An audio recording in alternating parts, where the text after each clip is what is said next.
Today's show is sponsored by ExpressVPN. Do you like your web history being seen and sold to advertisers? No? Me neither. Get ExpressVPN right now at expressvpn.com/Ben. Well, we have been told that everything is fine. All is well. And this is where you insert the dog in fiery room gif, right? Because things are not fine. All is not well. As it turns out, there are very serious systemic risks to the banking system in the United States. That's not me saying that. That is Moody's now saying that. And Moody's is late to the game because Moody's was assessing that Silicon Valley Bank was doing fine like a month ago. Well, now they're like, guys, I'm noticing some problems. According to CNBC, in a harsh blow to an already reeling sector, Moody's Investor Service cut its view on the entire banking system to negative from stable. That's not good. The firm, part of the Big Three rating services, said Monday it was making the move in light of key bank failures that prompted regulators to step in on Sunday with a dramatic rescue plan for depositors and other institutions impacted by the crisis. Moody said in a report, quote, "We have changed to negative from stable our outlook on the U.S. banking system to reflect the rapid deterioration in the operating environment following deposit runs at Silicon Valley Bank, Silvergate Bank, and Signature Bank, and the failures of SVP and SNY." That move followed action late on Monday when Moody's warned it either was downgrading or placing on review for downgrade 7 individual institutions. Now, that is important because it could impact credit ratings and borrowing costs for the entire sector, which would mean that it would be harder for these banks to come up with liquidity, which would be a real problem because if the banks can't come up with liquidity, then how exactly do they plan to bail out their depositors if the depositors all come calling at the same time as the economy sinks into the mire? The Federal Reserve has now established a facility to ensure that institutions hit with liquidity problems would have access to cash. But as we'll discuss in a moment, this actually creates a massive problem for the Federal Reserve, which is simultaneously injecting huge amounts of money into the economy or promising to do so, like trillions more dollars. At the same time, it is supposedly attempting to quash inflation. Meanwhile, Credit Suisse has now reported that it has material weaknesses in its financial reporting, which is always a great sign. Credit Suisse said it had found material weaknesses in that financial reporting over the past 2 years because of ineffective internal controls, according to the Wall Street Journal, the latest setback in its efforts to move past a series of costly blunders. The bank's management concluded that the controls were not effective, Credit Suisse said in its annual report. The weaknesses meant controls around 2021 financial reporting also were not effective. Despite the lapses, Credit Suisse said its financial statements fairly present in all material respects the group's consolidated financial condition. But Credit Suisse had to delay its annual report last week because of last-minute questions from the SEC around earlier cash flow statements, which the bank had revised in its 2021 annual report for both 2019 and 2020. The heads of the bank said that their results for 2022 and the previous years were unaffected by the finding. But this is scaring a lot of people. The bank's stock fell about 4% early on Tuesday before recovering to trade flat, having hit a new low Monday on concerns about its financial prospects. Credit Suisse had raised $4 billion in new shares last year. It's cutting 9,000 jobs and spinning off its investment bank, and that has not stabilized the situation. So Credit Suisse could be in serious trouble, according to the UK Daily Mail. Robert Kiyosaki has warned that the problem is the bond market and the Credit Suisse is the most vulnerable because any investment firm that is heavily invested in bonds that are about 2 years old is in serious trouble. That's what we found out from Silicon Valley Bank. Just to quickly review, Silicon Valley Bank had a giant influx of depositor cash. They didn't know what to do with it. So they spent it all on government bonds, figuring, okay, that's really stable. That's not going to go anywhere. Only one problem. It's pretty stable if you hold it until maturity. If you have to cash out those bonds early, meaning you have to sell them on the open market, and meanwhile, the interest rates have increased, the price that you paid for the bonds is now higher than the price at which you can sell the bonds, and you start to bleed money, which is exactly what happened with SVP. Well, the problem is there are a huge number of major financial institutions that did the same thing as SVP to a more or less extent. And they did so because, as always, there is a sort of groupthink that does take place in financial circles as it does in political circles, a groupthink that suggests that when a carousel is going round and around and around, that it will just keep continuing to turn. There will be no point at which the ride stops. The game of musical chairs never ends until the very moment that it ends, and then it turns out that somebody doesn't have a chair. On Tuesday morning, Credit Suisse published its annual report that revealed an $8 billion loss for 2022. The bank had been due to publish the report last Thursday. It was sent back to review its books by the SEC. Other Wall Street experts right now are urging caution and calmness, but again, I'm finding that a little bit hard to buy, given that a month ago they were all saying that SVB was in good shape. That was really not a problem. Meanwhile, Wells Fargo has now filed for a $9.5 billion mixed shelf offering. A mixed shelf offering is basically a quick way of raising cash. It allows them to offer a bunch of securities, a basket of securities, all at once. It could include debt securities, warrants, units, and purchase contracts. Presumably, that is a way for them to raise a bunch of money in case, again, depositors come calling. So the question is, are we about to experience more banks failing because of those increasing interest rates? Now, the government, of course, is suggesting that it's a lack of regulation that led to this problem. That, of course, is not the truth. There's little to no evidence to suggest that if Dodd-Frank had been on the books in the form that it was in 2018, that this would have prevented the collapse of SVB. That was a strategic problem with SVB. They decided to invest in bonds. The price of the bonds went down. It's as simple as that. It had nothing to do with reporting requirements. It really had very little to do with the strictures that were put on mid-sized banks in the earlier version of Dodd-Frank. You know who says that? The guy who wrote the bill, Barney Frank, and who happened to be on the board of Signature Bank, which is the other bank that went bankrupt. Even he was saying, yeah, no, if my bill had been in place, wouldn't have stopped anything at all. And as always, whenever the government creates a failure, their next move is to blame the general markets, to blame the capitalist free enterprise markets, even though it was they who created the incentive structure in the first place, and then step in with more regulatory power. This is always the stupid game. You pervert market incentives like you did with the real estate market from 2000 to 2007, 2008. And then when failure ensues, you say, well, I guess capitalism failed. The government has to step in. It's a beautiful way for corporatism, which is the merger between government and big business, to continue its predations against the free market, which is really what's happening right here. We'll get to more on that in just 1 second. First, I need to talk to you about DailyWire's most trusted privacy partner and our premier sponsor of this show, ExpressVPN. Well, you know, it's one thing we have learned in our society. Trust very few people. Why exactly would you trust the big tech bros? Why would you trust them to keep your data safe? Especially when they've made pretty clear that they are giving you free services because they wish to monetize your data. Why would you trust them when it comes to whether they're going to protect you from government that is requesting your data from them, for example? Well, you shouldn't. This is why I use ExpressVPN. Your ISP knows every single website you visit. They can sell that information to ad companies and the tech giants who use it to target you, and they can hand it over to the government. ExpressVPN puts a stop to this by creating a secure encrypted tunnel between your device and the internet so your online activity cannot be seen by anybody. This is the reason I use ExpressVPN on all of my devices. We're talking phones, laptops, Wi-Fi routers, all of it. ExpressVPN is super simple. One button to download, one button, you click it, and now it's activated. If, like me, you believe that your online activity is nobody else's business, get the VPN I trust at expressvpn.com/Ben. Use my exclusive link, EXPRESS, VPN.com/Ben. Get an extra 3 months for free. expressvpn.com/Ben. Okay, so the Federal Reserve is now suggesting that it's going to change some of its rules and regulations, and that will fix the problem. Of course, it wasn't that the Federal Reserve created this problem with the easiest monetary policy in human history in 2020, 2021. It wasn't that the federal government spent more money in 2020, 2021 than literally any time in human history by a long margin. It wasn't that created this. And then it wasn't the attendant interest rate increases that had to come because inflation was a natural consequence of spending that much money. And then people bet wrong on the federal government. It wasn't that. It was that they need they need more power. If you can give them more power, that's probably better. The Federal Reserve is now rethinking a number of its own rules related to mid-sized banks following the collapse of two lenders, according to the Wall Street Journal, potentially extending restrictions that currently apply only to the biggest Wall Street firms. A raft of tougher capital and liquidity requirements are under review, as well as steps to beef up annual stress tests that assess banks' ability to weather a hypothetical recession, according to a person familiar with the latest thinking among U.S. regulators. Those rules would target firms with between $100 billion and $250 billion in assets. Again, that is the suggestion that if there had just been more government oversight, this wouldn't have happened in the first place. But that wasn't the problem. The problem, again, is that they invested in what they thought were solid assets. Bonds are like, if you go to textbook solid assets, U.S. government bonds are typically seen as like the most solid asset. But again, that is if you hold them until maturity, if you don't realize your loss. And I've told the story on the show a bunch of times before. In 2007, 2008, Warren Buffett, on the books, he had lost like billions of dollars on the books because he had stocks and the stocks went down in price. And then they said, oh, he lost billions of dollars. They went to him and they said, how do you feel about losing billions of dollars? He said, I didn't lose a dime. I haven't sold any of those stocks. Until a loss is realized, it's not a loss. Well, that's true. But the problem is that if you have to go liquid immediately and you have to liquidate all your assets, well, then you're going to have to realize that loss. And that's precisely what happened with SVB. They were not marking down their assets to market prices because they weren't intending on selling those assets. And then everybody all at once decided to go get their money from the bank and they had to fill in that gap. So the notion that that's going to be fixed by the Federal Reserve doing more oversight is really quite ridiculous. The bigger problem right now for the Federal Reserve is the simple fact that they are now at war with themselves. So as Bloomberg is pointing out, the Federal Reserve may need to end its quantitative tightening program early to preserve the amount of bank reserves in the financial system while also maintaining its hawkish signaling on interest rates, according to Citigroup.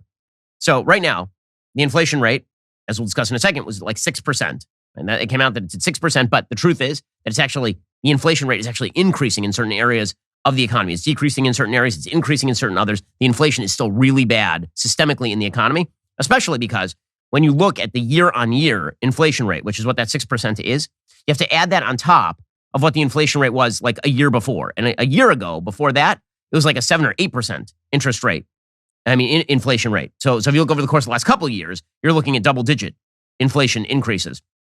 But one of the things you have to do in order to fight inflation is to suck money out of the economy, right? That is why you increase the interest rates. You make it harder to achieve liquidity.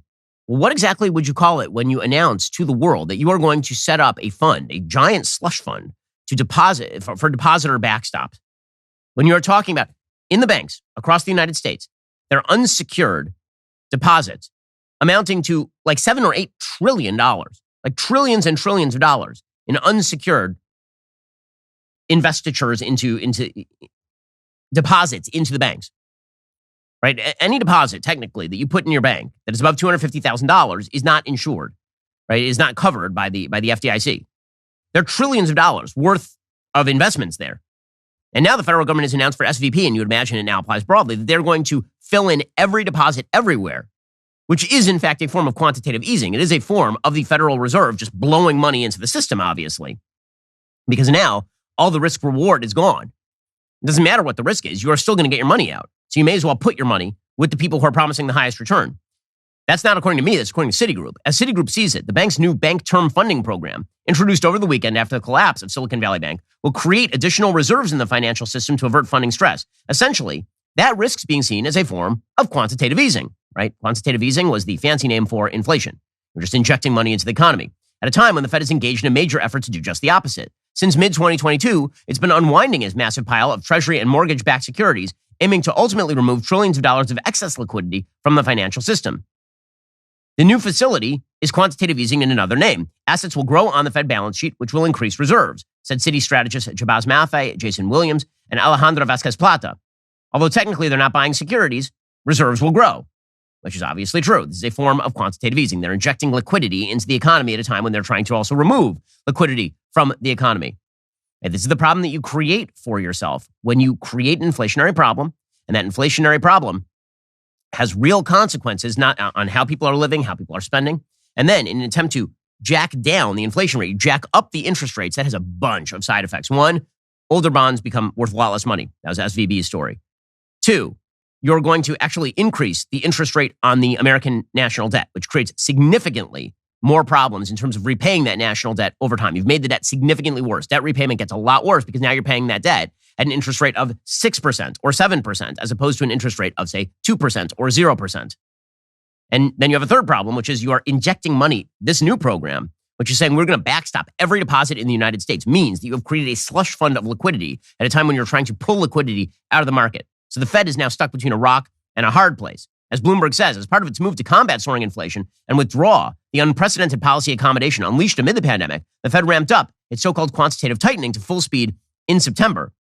But for the Fed, an overarching concern is that it avoids pulling back too far on liquidity in the financial system as it tightens policy, creating strains in the markets where banks fund themselves. Bank deposits have fallen since the Fed started its hiking cycle a year ago, spurring customers to shift cash to higher yielding instruments, which has forced institutions to increase rates on offerings like certificates of deposit, more in line with treasury bills and money markets to stem the exodus. So they've got quantitative tightening at the same time that they're pursuing a form of quantitative easing to prevent these banks from melting down. Well, none of that is going to work out particularly well. None of that is going to solve the problem. Well, speaking of problems that need to be solved, okay, let's say that some emergency arises and you can't actually get out to the pharmacy. There's a hurricane, and now the pharmacy is closed because there's a hurricane outside. And God forbid, your kid needs an antibiotic of some sort. You don't have it on hand. What do? You should have headed over to Jace Medical. Jace Medical makes sure that you have the resource that you need in your own home ahead of time in case, God forbid, the supply chains break down. They're not just making sure that you have things like the Jace case, which is like the 5 most common antibiotics that would be necessary in your home in case of some sort of emergency. Right now, they're also offering my audience a free ebook that every family needs in their emergency preparedness kit. The ebook is maybe a 5-minute read. I want you to download it and save it so you have it accessible when you need it. The guide provides valuable information regarding emergency wound care, proper first aid, and how to safely use antibiotics when necessary. And we've used the Jace case before. We've got it. Downloaded that ebook as well. Get the free ebook today at jacemedical.com/Ben. That's JASEmedical.com/Ben. It's really not a price to pay to protect your family to get the Jace case and to download a free ebook. So go head on over and do it now. JASEmedical.com jacemedical.com/Ben. That's jacemedical.com/Ben. Now, again, the Federal Reserve is trying to figure out a way forward here. It's a problem that they created themselves. The new inflation report came out yesterday, and what it found is that the consumer price index rose 6% in February from a year earlier. That is down from the 6.4% gain the prior month. But monthly data showed price pressures persisted in many corners of the economy. Core prices increased by a seasonally adjusted 0.5% in February. That is the largest monthly gain in 5 months. Shelter costs rose 0.8% over the month, matching the largest monthly gain since the 1980s. So while there are indicators that inflation could be kind of slowing, in certain areas of the economy, the answer is not really. So the question is, what exactly is the Fed going to do? So people have been suggesting that the Fed has been easing its program of interest rate increases, which, again, they're probably going to have to do that anyway if they don't wish to destroy many more banks. I mean, if all these banks have bought bonds and those bonds are now essentially worthless because the Fed keeps raising the interest rates, well, at a certain point, they are going to either have to prevent those banks from collapsing by refusing to raise the interest rates, which means inflation becomes persistent, or they have to continue to raise the interest rates, and if a few banks go bust, then a few banks go bust. That is the choice that they have right now. Also, they've completely blown out their own credibility. First, they created the inflationary problem, saying it wasn't going to be persistent. Then it was persistent. Then they raised the interest rates in order to fight that. They're raising it at half a percentage point every time. And then they lowered that to 0.25 percentage points every time. And now they may have to reverse that and do 0.5. So it's a mess out there, and everybody knows that it is a mess. John Hatzius, chief economist at Goldman Sachs, says, we think Fed officials would be reluctant to take the risk that monetary policy actions could work at cross purposes with financial stability policy by worsening banks' balance sheet problems and undermining confidence. So, in other words, they think that in order to avoid bank collapse, they're going to slow the interest rate increases. If they do that, inflation is going to remain really, really high. Hot core inflation, according to the Wall Street Journal, prices rose 5.2% over the last 3 months, and the annualized rate has run well above economists' expectations and further highlights the tension between the Fed's financial stability and price stability goals. This is why the Federal Reserve should not be in charge of the American economy to the extent that it is. As the Wall Street Journal points out, the real problem here is that as long as central bank policy is bad, if monetary policy is bad, assets that you thought were secure are simply not secure. And so for all those who are saying that the crisis is over, I just have a question. What would make you think so? What has happened that makes you think that the crisis is over? Yeah, I mean, sure, you're going to be able to get your deposits out of the banks. Also, that is going to create persistently high inflation because, again, it's injecting money into the economy. Also, the Federal Reserve is now reluctant to raise those interest rates because they're afraid that it'll dump the economy. So that rock, inflation, and that hard place, depression, right? Those two things are now squeezing in on the Federal Reserve. So should you feel really good about things right now? I have a hard time believing it. It doesn't matter to Joe Biden. Joe Biden continues to push forward with his idea of a $7 trillion budget because why the hell not? We may as well throw some more gasoline on the fire. Here was Joe Biden yesterday. After having supposedly solved our fiscal problems in the middle of questions about whether Credit Suisse is about to go under, the president of the United States went out there and started muttering haphazardly about passing his $7 trillion budget. Last week, I laid out in my budget that we invest more in safer communities and expand access to mental health services for those affected by gun violence. Congressional Republicans should pass my budget instead of calling for cuts in these services or defunding the police or abolishing the FBI, as we hear from our MAGA Republicans. Such an idiot. This is such stupidity. I'm sorry. The Republicans are talking about abolishing the police. Dude, that's your party. But put that aside. He is arguing currently in the middle of an inflationary cycle in which we've had to raise interest rates, thus bankrupting banks. He is arguing in favor of injecting another $7 trillion into the American economy. That is what he is arguing in favor of right now. That makes no sense, of course. Now, the bigger problem, all of this puts aside a much bigger problem for capitalism and free markets generally, which is, I don't know how many times we can create this moral hazard. It's not even a moral hazard anymore. It's just a certainty. It is a certainty that if a bank goes under, the federal government is going to find a way to bail out the bank and to, quote unquote, decrease risk. And when they decrease risk, you have to understand, when the federal government decreases risk to a certain bank failing, they are not decreasing the risk. They are redistributing the risk. You are paying for it. Right? So before, the risk was discrete. It existed in a particular institution that had made bad moves. And there were people who had put their money in those institutions because those institutions had been lying and claiming high rates of return. And instead of that risk now existing where it should be with the people who made the decisions, now the risk is going to be redistributed across the entire economy. Because again, the idea is that if we don't redistribute the risk over the entire economy, then the institution fails. And if that institution fails, there will be bleed over to other institutions. Now, nobody's ever tried the counter positive, right? Nobody's ever tried the idea of what if the bank fails? What if we just let SVB go under? And what if, in order to buy SVB, it goes into bankruptcy proceedings or something? What if somebody comes in or a group of companies come in and they refill back in the depositor losses, right? They come in and they say, listen, we're going to buy it up. We're going to buy it up on the cheap because we see how you blew this right here. And we're going to restructure this thing. And we are going to, yes, make the depositors whole. Why was that not even tried? Apparently, they were thinking about it on Sunday. And then the Biden administration was like, no, we're not even going to do this. We're not even going to do an auction for SVB. We're just going to shut this thing down. And the federal government is going to come in and we're going to put our stamp of approval on what we're doing so Joe Biden apparently can claim that he saved the American economy. Well, all this is just creating a massive set of perverse incentives for future banks. Because if you are a banker now, you're like, I'm going to tell my depositors that I can get them a 10% rate of return. And you know what? If it turns out I can't, all that happens is I lose my job and they all get paid off by the federal government anyway. So I'm playing with house money, basically. That is the perception. And that's going to make the economy a lot more risky, believe it or not, because there will come a point at which the federal government does not have the ability to simply fill in every gap. Beyond which, even if the federal government does fill in the gaps, obviously there's only a couple of ways of doing that. And one of them is inflation and quantitative easing. Well, if all of this is enough to make you lose some sleep, you should recognize that one way to actually gain sleep is to have a good set of sheets on your bed. You don't think about your sheets too much, right? Very often you're just like, okay, whatever's in the closet, you throw it on the bed, fine, good enough. And then you find yourself in the middle of the night and the sheets have pulled off the mattress and you're sweating and it's really uncomfortable. What you need is the world's best sheets. And those are Boll and Branch sheets. I know of what I speak because we took all of our other sheets and we threw them out. That's how good Boll and Branch is. Boll and Branch sheets are made from the finest 100% organic cotton threads on earth. They feel buttery to the touch. They're super breathable. So they're perfect for both cooler and warmer months.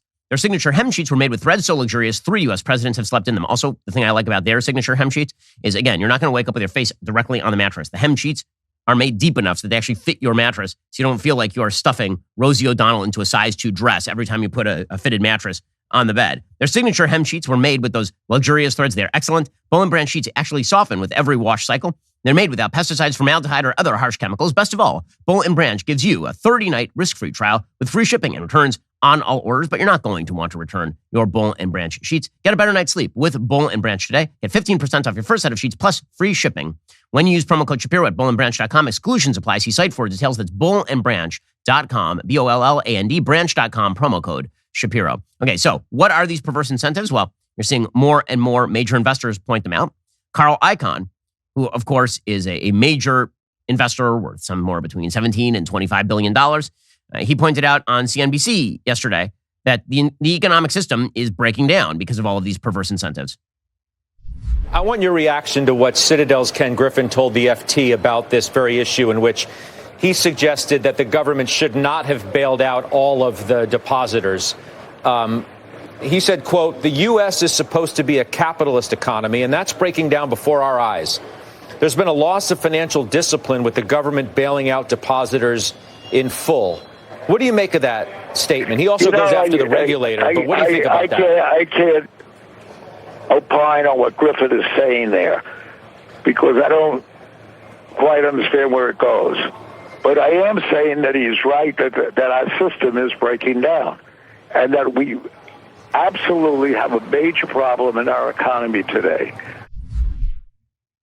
Yes, we do. Kevin O'Leary, who you'll remember from Shark Tank, he was asked about the fact that he actually had money invested in Silicon Valley Bank. And unlike many others, he was saying they shouldn't have bailed out Silicon Valley Bank. He says what this is doing is bailing out idiot bank managers, which is true.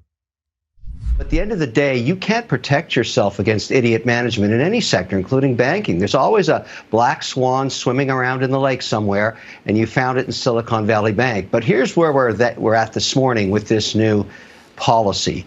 I don't care what bank we're talking about anymore. You as a depositor have no risk whatsoever. So what stops the idiot bank manager going forward from doing anything they want within the regulatory environment?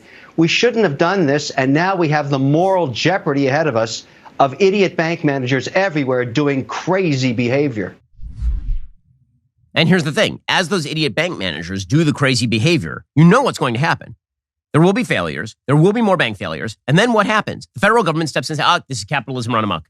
It's capitalism. It's not capitalism run amok. It's subsidization by the federal government incentivizing bad decision making. It's corporatism run amok.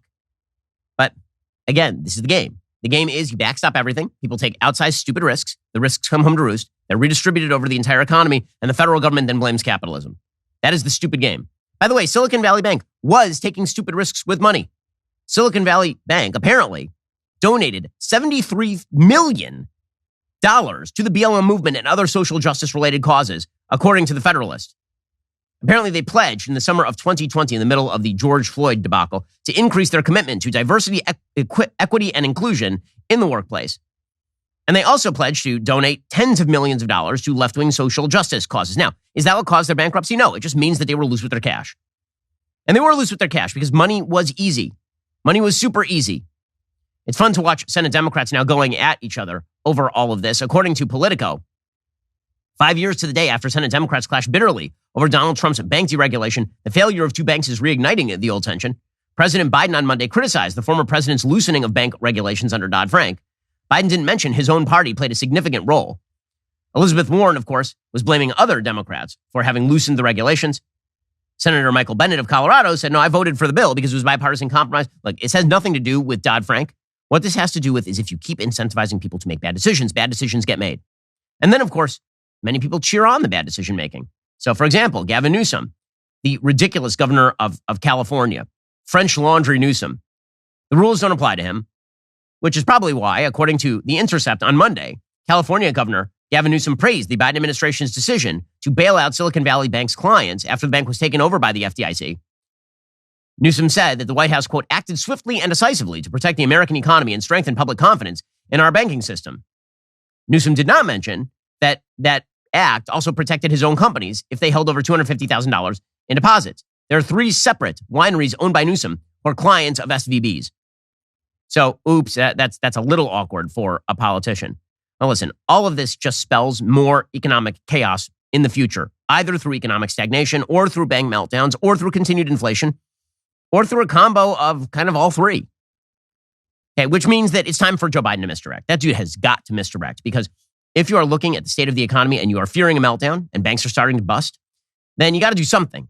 So Joe Biden is going back to that old stalwart gun control. Yes, he's going to go back to gun control and then he's going to tell stories about, do you hear wear a Kevlar vest? We're going to do that routine again. So on Tuesday, he signed an executive order he said was aimed at reducing gun violence, including changes that could increase the number of gun buyers subjected to background checks. He said his executive actions were designed to move the U.S. as close to universal background checks as possible. Under the new order, the Justice Department must clarify the definition of being engaged in the business of selling firearms. Currently, a federal background check applies if you are a business that sells firearms on the regular. If, however, you are not engaged in the business, right? You're like a person and you sell a gun to your friend, then a federal background check does not apply by federal law. Now, there are certain places in the country where you still have to get a background check. California is one of those places, I believe. The president is urging the FTC to produce a public report examining how manufacturers market guns. He's trying to open up liability for the gun manufacturers. Again, is any of this going to stop any level of violence with guns in the United States? Absolutely not. There is no evidence any of this will work, but it's an attempt to misdirect. And so Joe Biden is going to misdirect. He's going to go to the gun issue to avoid talking about the economy. When he's asked about the economy, he just jets out that door. When I say jets, I mean he walks very slowly and carefully so that he doesn't fall over out the door. But he has to misdirect to something. Gun control is his big one. He loves the gun control nonsense. So here he was yesterday pushing gun control. Second thing it does, the executive order ramps up our efforts to hold the gun industry accountable. It's the only outfit you can't sue these days. Yeah, so he wants you to be able to sue the gun manufacturer for the gun working. That's not how typically product liability lawsuits work. And this is, again, one of these Democratic lies that they tell pretty frequently, which is that gun manufacturers are the only ones who aren't liable for the malfunction of their product. No. Gun manufacturers have the exact same liability rules as every other manufacturer. Okay, if somebody stabs somebody with a knife, the knife manufacturer is not responsible for the stabbing. They do not have a products liability suit on their hands. Joe Biden wants to open up liability to gun manufacturers in a way that is not open to literally anything else. It wasn't just Joe Biden pushing gun control yesterday. He had to distract. He really had to distract. The news is not good for him. And so he then released what I think is one of the oddest tweets I've ever seen from a president of the United States. We'll get to that in just one moment. First, you may have noticed the economy is really not looking amazing these days. And so if you've been running a business for the past few years and you're like, man, I could use a bit of a break, then maybe you ought to look back at your old tax returns because you might have overpaid your taxes, believe it or not. And this is why you should check out Innovation Refunds. Innovation Refunds makes it easy to apply for the Employee Retention Credit, or ERC. All you have to do is go to getrefunds.com. You can get started in less than 8 minutes. See if your business qualifies for ERC assistance. Your business may be eligible for a payroll tax rebate of up to $26,000 per employee kept on payroll during COVID-19. Innovation Refunds has already helped clients claim over $3 billion in payroll tax refunds through the ERC. They may be able to help your business as well. There's no upfront charge. They don't get paid until your business gets its refund. Don't miss this opportunity because the payroll tax refund is only available for a limited amount of time. Go to getrefunds.com. That is getrefunds.com. Again, getrefunds.com. You may not have known it, but maybe you were eligible over the course of the past several years for that employee retention credit, so you overpaid your taxes. If you could get some of that money back, why wouldn't you go do it right now? Head on over to getrefunds.com. Once again, that is getrefunds.com to apply. My friend, Jordan Peterson, meanwhile, has completed the second half of his extraordinary 16-part seminar on the book of Exodus.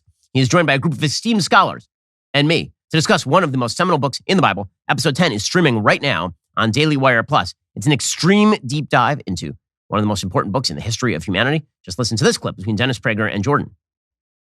If you obey me faithfully and keep my covenant, you will be my treasured possession. So one of the most controversial things I have said in my career is that I don't believe in unconditional love. This is one of my biblical bases. If you keep my covenant, you are my treasured people. If you don't, you're not. Right. That's conditional. Yeah. Well, you know, one of the things we could investigate on that front is whether or not love in any real sense can be unconditional. Right? Because if the love is unconditional, it doesn't have an element of encouragement towards an ideal. There's nothing that's discriminating and judgmental in the way that's elevating, because everything you do is instantly, well, it's all loved. And it seems to me that there's a tension there between what you might describe as the archetype of feminine love and the archetype of masculine love. And feminine love is love for an infant. It's all encompassing. And masculine love, you could say, is, well, it's got that conditional element whose design is to further growth. The series is just phenomenal. I was privileged to sit in on several of these episodes. Episode 10 is available right now. New episodes are coming online every single week. It's all exclusive for Daily Wire Plus members. Also, don't miss out on our full library of Jordan Peterson content that includes Dragons, Monsters and Men, Vision and Destiny, Marriage, Logos and Literacy, and the Beyond Order Tour. You have to be a member. DailyWire.com/subscribe to watch Exodus. Also, the Crane & Company Bracket Challenge has a $1,000 prize for this year's tournament. No purchase necessary. It's free to enter. So if you're into March Madness, now's the time. You have to be 18 years or older to participate and win. Please see our complete terms and conditions at dailywire.com. The link to sign up for the group, create a bracket. It's available all at Crane & Company social media accounts. Head on over right now. Sign up for your chance to win the $1,000. Well, as we say, Joe Biden has to distract from what is happening in the economy right now because things are starting to get very, very ugly. And again, there are not a lot of options on the table. Either the Federal Reserve is going to have to increase inflation or they're going to have to increase the possibility of bank busts and recession and possible depression. There is no third option there. Those are the only options that are on the table. And so Joe Biden has to distract. And so yesterday he released what is one of the oddest tweets I've seen from a president of the United States. That's saying a lot because Donald Trump used to tweet a lot. Joe Biden put out a tweet. The tweet was a tweet of a small child. I'm not kidding. It was a tweet it was a letter from a small child. And it said, oh, it's so cute because it's all misspelled and there's erasures and all this stuff. It says, "Dear President Biden, I just wanted to tell something not fair to ladies. Men are getting more money underlined than girls." Then it's spelled THEN. "I think you should fix this since you're the president, YOUR, the president. Even I'm a child, and I think we should do something. From Charlotte." Okay, so first of all, congrats to Charlotte's mom on getting her letter retweeted by President Biden. No one who spells that poorly has those kinds of thoughts unless they're injected by the parent. Okay, like my son, he spells better than that. He's 6. So I assume this kid's like 5, maybe, and writing that letter to the president. And Joe Biden, being a cynical elderly gentleman, he tweets out, "Charlotte, I couldn't agree more. Women lose thousands of dollars each year and hundreds of thousands over a lifetime because of gender and racial wage gaps. I'm committed to building an economy where my daughters have the same rights and opportunities as my sons. Well, yeah, he should probably build an economy where his daughter is also able to knock up a stripper and then abandon the child, and or snort Parmesan cheese off the carpets and be called the smartest person he knows. Equity, folks, equity. But the president of the United States tweeting out a letter from a small child filled with misspellings in order to promote the notion that women are paid less on average than men I hate this form of politics so much. It's so stupid. Even a child can see it. Even a child knows. First of all, children, they're stupid. Just going to tell you right now, I got 3 of them. They're smart for children, and they are stupid for adults because they are children. The notion that we should take our political lead from small children who can't spell, right, and be like, you need to be fairer to women, Mr. President. All children in politics should be treated the way that Dianne Feinstein treated a group of children who came to harass her about environmentalism. It's one of the great clips in American history. Government is supposed to be for the people and by the people and all. You know what's interesting about this group is I've been doing this for 30 years. I know what I'm doing. You come in here and you say it has to be my way or the highway. I don't respond to that. I've gotten elected. I just ran. I was elected by almost 1 million vote plurality. And I know what I'm doing. So, maybe people should listen a little bit. That is how children in politics ought to be treated. But the president of the United States, listen, he's looking for this. I get it. The economy is in a serious state because of his dramatic mismanagement and because that mismanagement goes directly to his central policy of more spending. And so he's got to distract with something. So he's come up with gun control and letters from small children. Slow clap for this genius, for this broken brain genius. Meanwhile, the media, they have decided that the real story here, you can always tell when there's a real Democratic problem because the first headline from the media is conservatives pounce, pounce. Ooh, they're pouncing like cats, pounce. So we have some pouncing headlines from the New York Times here. Quote, banks, trains, and political finger-pointing. As 2 news events, banking turmoil and a train derailment became flashpoints in America's culture wars, conservative presidential hopefuls and media voices pounce, pounce. Oh, so much pouncing. So the rule always in the media is if Democrats botch things beyond all reckoning and then Republicans notice, then the real story is that Republicans have pounced. Now, let me just make clear to you, the pouncing is never the story. Right? The story is the story. The pouncing is never the story unless there is like an obvious strategy to avoid a particular thing in favor of this other thing, right? Then it's really not about the pouncing so much as it is about the thing that they are ignoring, right? So if, for example, there is a situation in which political observers should clearly be paying attention to issue A, and instead of doing that, they pay attention to issue B. That's not, the story isn't the pouncing on issue B. The story is they're ignoring issue A. Okay, but that's not really what's going on here. What's going on here is bad things are happening. Republicans are noticing, and so the New York Times says that the pouncing has occurred. For the second time in 2 months, news events have revealed how the responses of the 2 major political parties distinguish their leaders and how the conservative media serves as an echo chamber, even for the most improbable arguments. Yes, the real problem here is that people on the right are pointing to woke banks. Now, listen, I've said on the show, do I think that the wokeness of these particular banks is the reason for their collapse? No, I think that their bad decision-making is the reason for their particular collapse. But the fact that the New York Times thinks that the story is the pouncing is really kind of incredible. Meanwhile, speaking of a story where people seem to be ignoring the actual story, I've noticed that everybody on the right side of the aisle who is running for president is now very angry at Ron DeSantis for his answer to Tucker Carlson on Ukraine. So you'll recall that DeSantis suggested that the United States did not have a vital interest in the situation in Ukraine, arguing that it was a territorial dispute between Russia and Ukraine at this point. Now, you can make the argument, I think, that what is happening between Russia and Ukraine now has become sort of a territorial dispute, meaning that everybody acknowledges, including the Biden administration, that the chances that Ukraine pushes Russia fully out of the Donbass and Crimea, unlikely, which means that we are now having a dispute over where to draw the lines in Donbass and Crimea. It was not a territorial dispute when Russia invaded Ukraine full on and tried to take Kyiv, right? That was just an invasion. When you're talking about places that have been held by Russia since 2014, and when there's a full acknowledgement that there will, in fact, be a settlement in which a line is drawn that is going to be west of the normal Ukraine-Russia border, and that is going to be north of the Black Sea, you're immediately talking about a territorial dispute. So that's not actually wrong. As far as whether it is a vital American national security interest, I think that what DeSantis presumably was trying to avoid was the blowback from saying that it is a vital interest. But does it actually change policy? And there are lots of foreign policy things that we do that are not quote unquote vital interests, right? They aren't like top priority. They're second or third priority. Like policy with regard to Philippines. Is that like a vital national security interest? Probably not. Is it something that's important enough for us to worry about? Sure. I mean, like, that sort of stuff happens all the time. And so the real answer is that DeSantis was mushing it.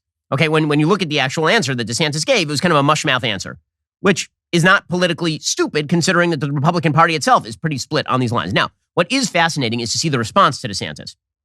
I think DeSantis' response was significantly less interesting than the response to it. So Nikki Haley is going after DeSantis. She said, President Trump is right when he says Governor DeSantis is copying him, first in his style, then on entitlement reform, now on Ukraine. I have a different style than President Trump, and while I agree with him on most policies, I do not on those. Republicans deserve a choice, not an echo. So what I first noticed here about Nikki, and again, I like Nikki, I agree with her on a lot of things, but one of the things that I noticed about what Nikki is doing is that Nikki is not attacking Trump. So if the idea here is that DeSantis is copying Trump, is the sin the copying, or is the sin the position? If the sin is the position, wouldn't you go after, the titular leader of the Republican Party, the front runner by nearly every major primary poll? Or are we just going to do the same thing that we did back in 2016? And you can see it materializing. We're going to do the same thing we did back in 2016. Everybody attempts to avoid hitting Trump, and instead they hit each other. So obviously, listen, if Nikki wanted to attack the isolationist position on Ukraine, Trump is more overtly isolationist on Ukraine than DeSantis is by a fairly large margin. She's not attacking Trump. She's attacking DeSantis because presumably the political game here is if you can drive DeSantis down with potential supporters, then she picks up that support, and she's assuming that no one is going to drop off of Trump who's already on Trump. Okay, but is she really attacking DeSantis' position? Or is she really attacking where DeSantis is in the primaries, right? This is all politicking. And it's not just Nikki Haley who's doing this. Obviously, you see Chris Christie doing the same thing. I don't know why Chris Christie thinks he's a thing. Fetch is not going to be a thing. You can try to make it a thing. It is not going to be a thing. So Chris Christie has been ripping into DeSantis as well. Lindsey Graham is now suggesting to those who believe that Russia's unprovoked and barbaric invasion of Ukraine is not a priority for the United States, you're missing a lot. And then he suggests that we ought to get significantly more aggressive with regard to Ukraine. Chris Christie said, DeSantis sounds like Neville Chamberlain talking about when Germany had designs on Czechoslovakia. Does he sound like that, though? I'm pretty sure that he does not, since he has not called for a full-scale withdrawal of all American support to Ukraine. I mean, that's really the question, right? That's the question that should be put to all of these people. What are you suggesting in terms of actual policy? Forget about the vital interest question. Should the United States withdraw all financial support from Ukraine? Or how much support should continue to be provided to Ukraine? Because my guess is pretty much all of these candidates, up to and including Trump, would say enough support has to be provided to Ukraine to prevent them from losing against Russia, which is basically what Biden is providing right now.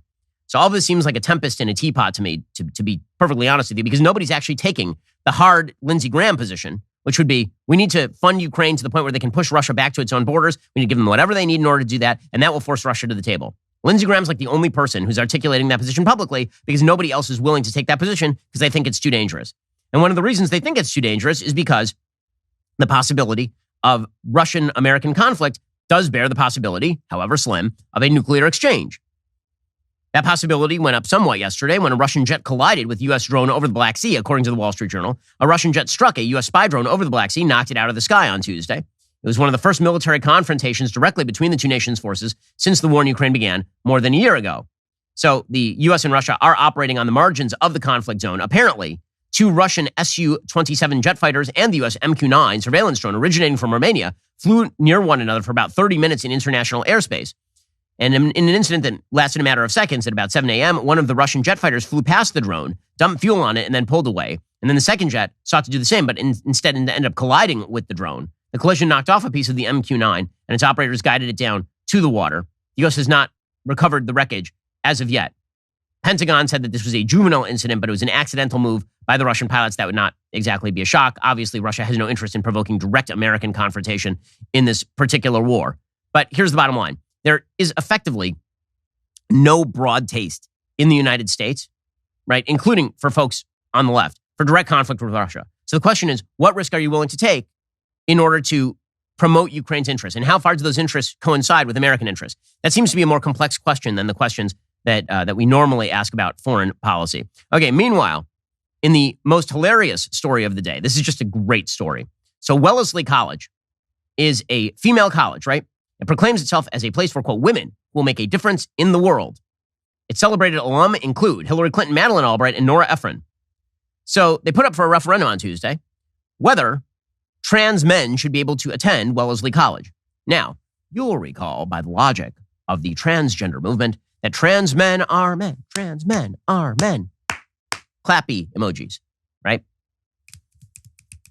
Trans men are men. Snap it. Snap it. Okay, so there's only one problem with this. If trans men are men, they should not go to women's colleges. But Wellesley College voted. Its students supported a referendum that polarized the campus, went straight to the heart of Wellesley's identity as a women's college. The referendum called for opening admissions to all non-binary and transgender applicants, including trans men. Currently, the college allows admission to anyone who lives and consistently identifies as a woman. The referendum also called for making the college's communications more gender inclusive. For example, using the word students or alum instead of women. So I have a question. Apparently, this means that men who identify as women can go to Wellesley, and women who identify as men can go to Wellesley. So what we are now acknowledging is that the only people who cannot go to Wellesley are men who identify as men. So if you're a man and you say you're a lady, you're a lady. If you're a lady and you say you're a man, you're still a lady. And if you're a lady who says you're a lady, you're a lady. But if you're a man who says he's a man, verboten, this is what makes you a man. So I think somewhere along the line, you guys lost the logic. Again, it's hysterical to me that they literally cannot define woman. And so they are trapped into the mutually exclusive position of women who identify as men are still women, and men who identify as women are also women. That is a mutually exclusive message. It does not apply.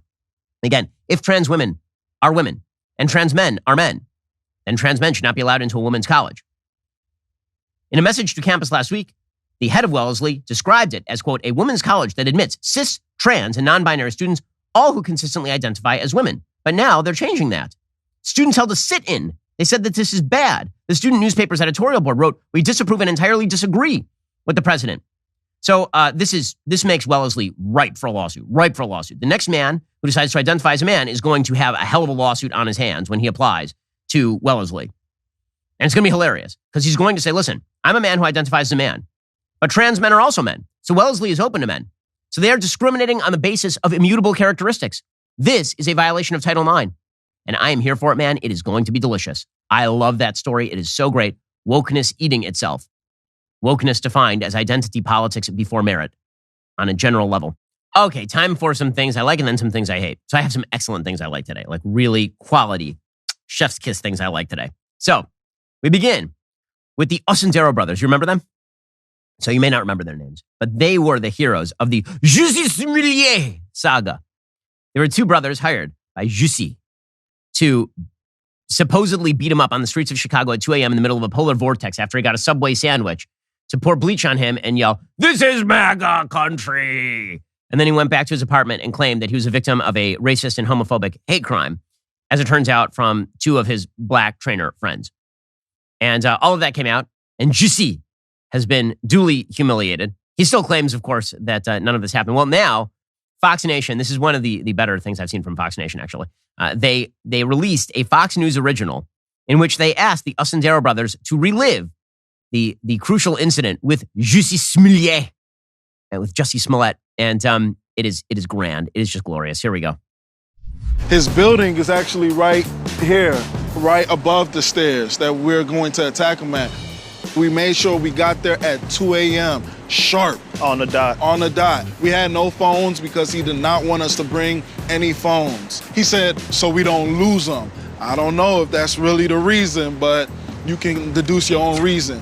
So 2 a.m., he was nowhere to be found. He was not there. So we were like, damn, what do? We didn't have no way of contacting him. He had no way of contacting us. So we waited here for about, what, 4 minutes? It was about 4 minutes, 4 minutes. But it felt like forever. Because it was cold as balls. So I saw him out the corner of my eye, and I was like, okay, that's him. Let's go. We gotta go get this Empire Yeah, that's him. That's him. Is that him? That's that neck. That's that neck. Get that neck. Oh, I love it. And then they're like walking all awkward because it's really cold outside, and they're like reliving it. It's just great. And then he describes, one of the Ossendero brothers describes how he gave Jussi a noogie. That's his description. In order to make him, like, give him a small cut on his face. So for the police photos and everything, and how they threw this weird bleach concoction on him and shouted, "This is MAGA country." And it's just great. It's just, it is one of the great stories in American history. And it is a full-scale demonstration of why Hollywood is corrupt. Because I guarantee you that if this scandal had happened on the right, then this would 100% be a comedy movie made by Hollywood on the left. It is, however, one of the great stories in American history. It really shows you how far we've come as a society when a black gay man is paying other black men to fake beat him up for the publicity, because that's how valuable victimhood is. So just slow clap for the Ossendaro brothers. By the way, 10 out of 10 would watch the Ossendaro brothers do a reality TV show. 10 out of 10. Their life must be just riveting. It must be fascinating stuff. Okay, I have another amazing thing I like today. I love this story. It's so good. So Newark, New Jersey is a pit. It is one of the worst places in America. It is the armpit of civilization. It's a terrible, terrible place, Newark. If you have to fly into Newark, I pity you. I've had to stay the night in Newark, which is essentially the equivalent of maybe Dante's fifth circle of hell. It's a bad, bad place. Anyway, Newark being a terrible place also has terrible leadership. Large coincidence there. Well, its leadership is so smart that they made a sister city agreement with a country called Kailasa. And they worked hard to make it happen. In fact, they had an entire press conference. It's supposed to be in Indian jurisdiction, not like Native American, like Indian jurisdiction, like a small country, an emerging Hindu area called Kailasa. Here is the news coverage of what happened next, because awesome sauce. Love it. What started off as a seemingly well-intentioned partnership has turned into a giant embarrassment for the city of Newark. Earlier this year, Mayor Ras Baraka invited what he thought was the Hindu nation of Kailasa to Newark City Hall for a cultural trade agreement.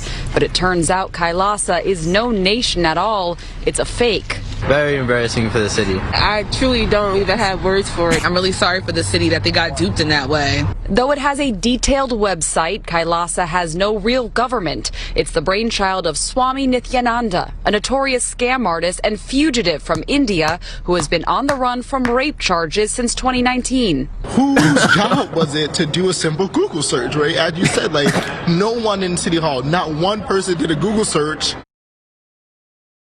That is the best thing in the world. By the way, the person who established this Hindu nation is a man known, according to KPEL965.com, as Nithyananda, an Indian refugee. He was a Hindu priest. He fled on charges of rape and abduction in 2019.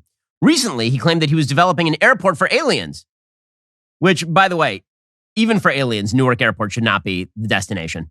No one should be forced to fly into Newark Airport. If this was the plan, to build the alien airport in Newark, well, I mean, I guess it would make them turn around and go home. So Kailasa has no official territory, although there were at one point rumors that Nithyananda had purchased land off the coast of Ecuador and was using that to establish his nation. But Ecuador was like, nah, not so much. Also, apparently, Nithyananda launched the Reserve Bank of Kailasa in August 2020 and released its official gold currency, the Kailashian dollar. He also announced travel to his island nation would be available to those seeking to visit him. They would first need to travel to Australia and then via private charter to Kailasa, and presumably where they would be, murdered and their money taken or something. But that is just spectacular stuff. So Newark being run amazingly well, really well done, Newark. And to the people of Newark, you guys are voting for the best. I mean, I just got to say, your mayor, Ras Baraka, he must be amazing at his job, and his team must be incredible. You should probably give them control over the massive Newark City budget. You probably should. I mean, what could go wrong? What could go wrong? Newark has a budget in the billions of dollars, so probably you should have these people run it, because they look like really competent, is what I'm thinking. Just keep Newark, it keeps getting better and better. Life in Newark on that upward trajectory. Yeah, it's going great. Maybe Kailasa will invade and take over Newark and improve its lot, perhaps. Good times. All right, time for a thing that I hate.